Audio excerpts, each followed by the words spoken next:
Anthony mengaku bahwa ia pernah melakukan hal-hal yang sangat menghina dan menyakiti orang-orang Islam. Ia sering melemparkan benda-benda, bahkan kotoran, ke dalam masjid dengan menggunakan batok kelapa atau tas.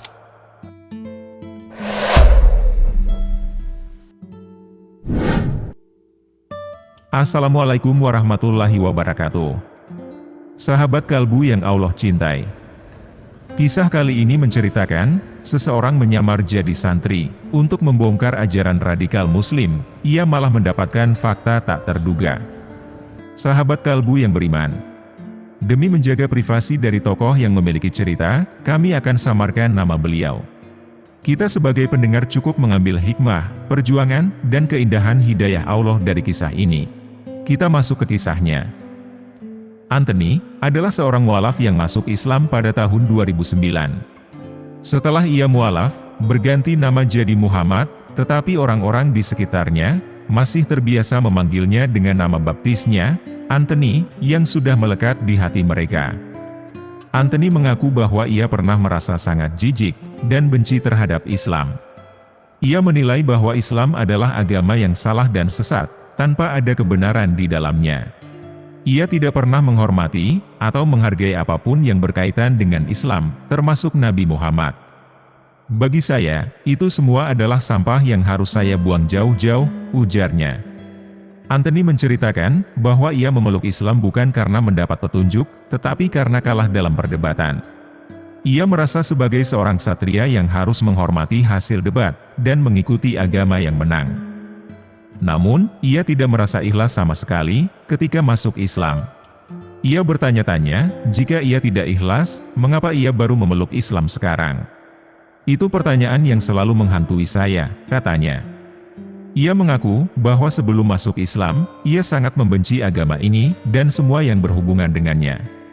Ia menganggap Islam sebagai agama yang kejam dan sesat. Ia seringkali bertindak kasar, dan bahkan berkelahi dengan orang-orang Islam yang ia temui. Anthony mengungkapkan bahwa ia pernah melakukan kekerasan fisik terhadap banyak orang Islam, dan mematahkan gigi mereka. Ia merasa bahwa Islam adalah agama yang buruk, dan tidak ada kebaikannya. Ia mendapatkan informasi dan berita yang negatif tentang Islam, dari lingkungan sekitarnya dan ia mempercayainya. Itu yang saya dengar dan saya lihat tentang Islam, katanya. Ia juga mengejek dan menyalahkan ajaran Islam, termasuk Nabi Muhammad. Ia mengira bahwa Nabi Muhammad adalah seorang yang suka poligami dan tidak pantas menjadi nabi. Ia tidak mengerti bahwa di dalam Bible pun banyak nabi yang memiliki lebih dari satu istri. Itu yang paling tidak masuk di akal saya. Bagaimana bisa nabi punya banyak istri, katanya. Ia bahkan mengaku bahwa ketika ia masih remaja, ia sangat membenci Islam dan sering melemparkan kotoran ke masjid yang berada di dekat rumahnya. Ia tidak peduli dengan perasaan orang-orang yang beribadah di sana. Anthony mengaku bahwa ia pernah melakukan hal-hal yang sangat menghina dan menyakiti orang-orang Islam. Ia sering melemparkan benda-benda, bahkan kotoran, ke dalam masjid dengan menggunakan batok kelapa atau tas.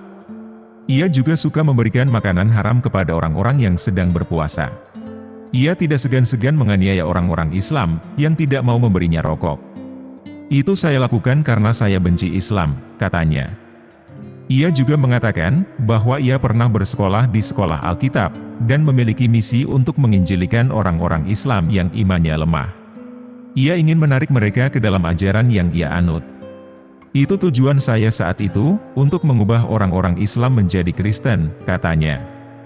Sahabat kalbu yang beriman, Anthony mengalami perubahan besar dalam hidupnya, ketika ia bertemu dengan orang-orang Muslim yang cerdas dan berilmu. Ia tidak bisa menang melawan mereka dalam debat, dan akhirnya terpaksa masuk Islam. Namun, ia tidak masuk Islam dengan hati yang tulus. Ia hanya berpura-pura menjadi Muslim selama 3 tahun. Selama itu, ia mencoba menyelidiki dan mencari-cari kelemahan dan kesalahan dalam ajaran Islam, khususnya yang berkaitan dengan Nabi Muhammad. Ia ingin membuktikan bahwa Islam adalah agama yang salah dan sesat. Itu yang saya lakukan dari dalam Islam, katanya. Sahabat kalbu, Anthony tidak puas dengan hanya mendengar dan membaca tentang Islam. Ia ingin melihat sendiri bagaimana Islam diajarkan dan dipraktikkan di beberapa pondok pesantren. Ia mencurigai bahwa di sana ada kelas atau pendidikan yang mengajarkan cara-cara radikal, seperti merakit bom atau melakukan terorisme. Ia mengira bahwa di pondok pesantren ada kelas yang merakit bom atau melakukan hal-hal yang merugikan orang lain. Namun, ia tidak menemukan apa-apa. Ia mondok selama beberapa tahun dan tidak pernah melihat atau mendengar adanya hal-hal yang ia duga.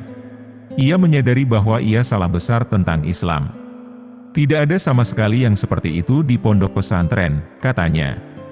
Namun, ia terkejut dengan kenyataan yang ia temukan. Ia menyadari bahwa orang-orang yang mengenakan cadar atau peci tidak selalu berarti radikal atau garis keras. Ia merasakan kelembutan dan kedamaian dalam Islam.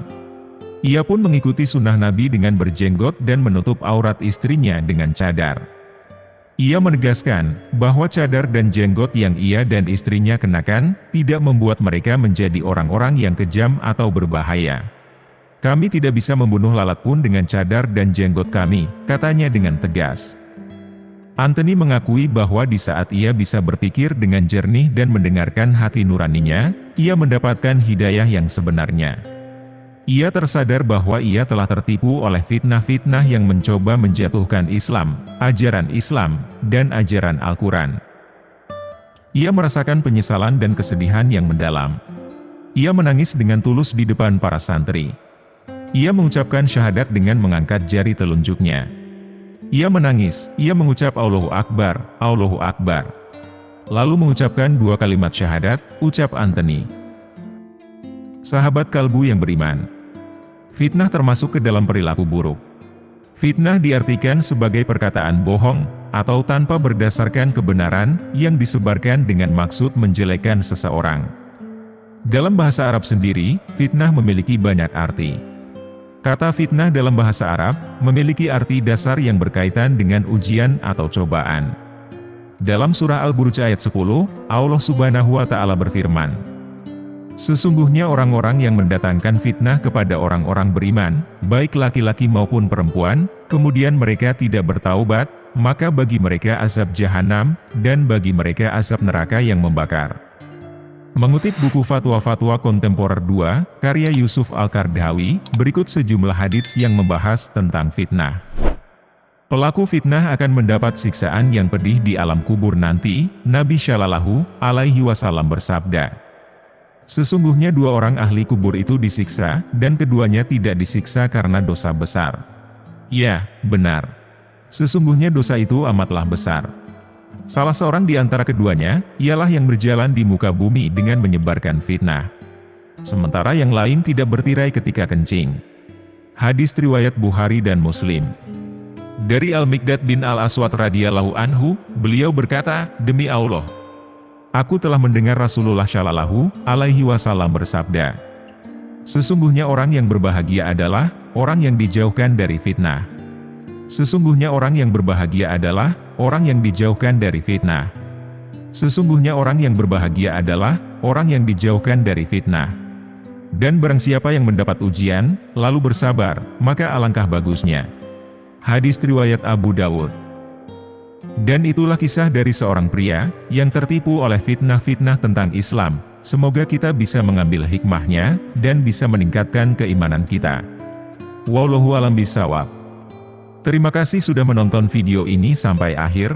Jangan lupa like, komen, dan subscribe channel Ruang Kalbu. Wassalamualaikum warahmatullahi wabarakatuh.